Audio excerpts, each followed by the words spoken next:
రేపైతే వరలక్ష్మి పూజ అయితే ఉంది. మనం మామిడాకులు అయితే ఉండే ఆఫీస్ దగ్గర మామిడాకులు అయితే కొయ్యాలి. పువ్వులు కూడా కోసుకెళ్ళాలి. పువ్వులు అయితే చాలా ఉన్నాయి.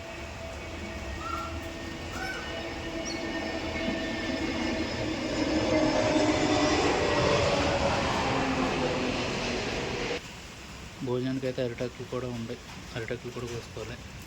పూజకైతే పిలకలో ముగ్గులైతే పెట్టింది. వర్షం చూడండి లైట్గా స్టార్ట్ అయింది. చాలా రోజుల తర్వాత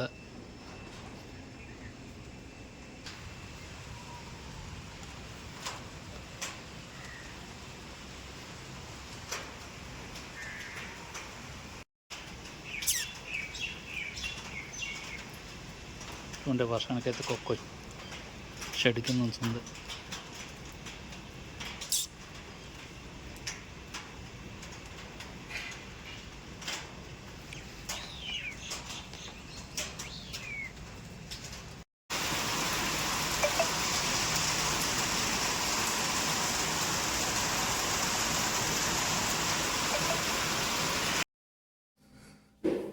రేపు వరలక్ష్మి పూజకి అయితే మొత్తం అంతా సిద్ధం చేస్తున్నాం. మొదలుగా అయితే ఫ్రూట్స్, అరిటాకులు,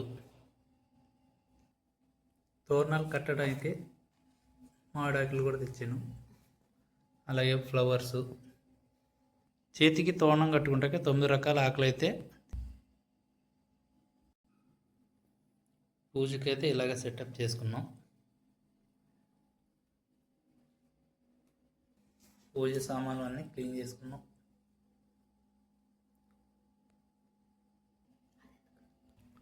మార్నింగ్ లేట్ అవుతుందని చెప్పి ఇప్పుడే దేవుడి పటాలకే బొట్లు అయితే పెడుతున్నాం. మనం అయితే ఇప్పుడు తోరణం రెడీ చేద్దాం గడపకి. రేపు డెకరేషన్కి లైటింగ్ కూడా అరేంజ్ చేస్తున్నాం. లైట్లు అయితే బాగానే వెలుగుతున్నాయి.